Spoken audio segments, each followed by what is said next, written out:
On the 26th night of the blessed month of Ramadan, security forces, as part of their ongoing effort to gather addicted individuals, transferred 3 people, including Muhammad Sarwar, from the Alakale area under the 16th Security District of Kabul Province, to the Omid Hospital for examination and treatment. However, the next day, when the Pakistani military regime's jet planes carried out a brutal airstrike, the same 3 young men from Alakale, including Muhammad Sarwar, were martyred in the attack. This cowardly enemy carried out a savage strike that left deep pain in the hearts of a family and the community. Speaking with a trembling voice, Muhammad Sarwar's father said, "He was the light of our home and the hope for our future." My son's name was Muhammad Sarwar. He had studied up to grade 7, then left school and worked with me. When I went to work, he would accompany me. One night, he didn't come home. We thought maybe he had been taken. People said the government had taken him.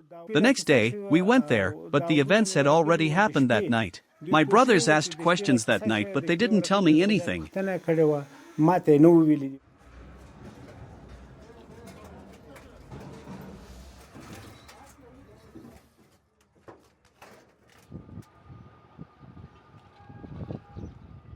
Early in the morning my brother went there and called me to come. We went to the hospitals and were shattered. We went to Wazir Akbar Khan Hospital, then to the emergency area, then back to Afghan Japan Hospital. We did not find him in forensic medicine. When we went back to Afghan Japan Hospital, we saw the martyrs. The scene was horrific. Limbs were missing, faces were gone, bodies were burned. A scene even the infidels would not commit, yet the evil and cruel Pakistani regime did.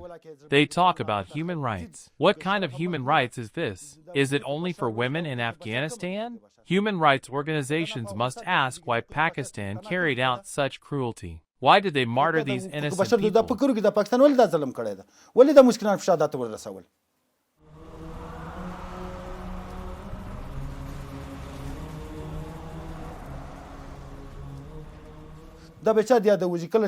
Who could forget such a scene? When I first went there, I found the martyr. I recognized him by the black scarf he was wearing that evening. When I saw him, I knew it was our martyr. He had been badly targeted. I recognized him by his face.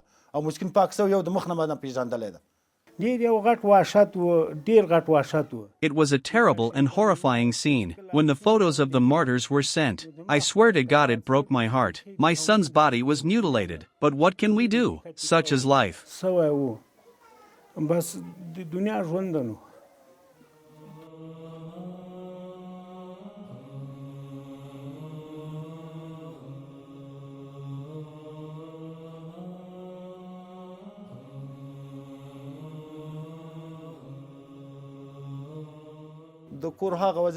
The condition of our house was terrible. I did not take him to my brother's house. Instead, I first brought his body to my own home. We performed ablution, washed and shrouded him, and then brought him inside. The pain pierced the hearts of our mother, sister, and father. What fault did these innocent people have? That this happened on them? They were innocent people. Once they had already been afflicted with the pain of addiction, and then this happened to them. We did not see any military installations here. Our request to international organizations and Asian countries is to ask the evil regime. Instead, they targeted weak and vulnerable people who were in need of help throughout their lives. 3 people from our family were there for a checkup and were going to be released soon.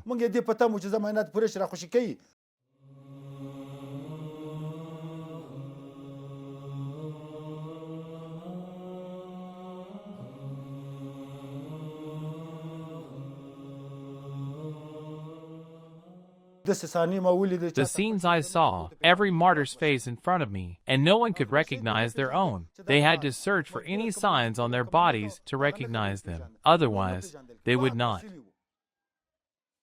have been identifiable. Some bodies were torn into pieces. Some were half missing, legs gone, hands gone, limbs scattered.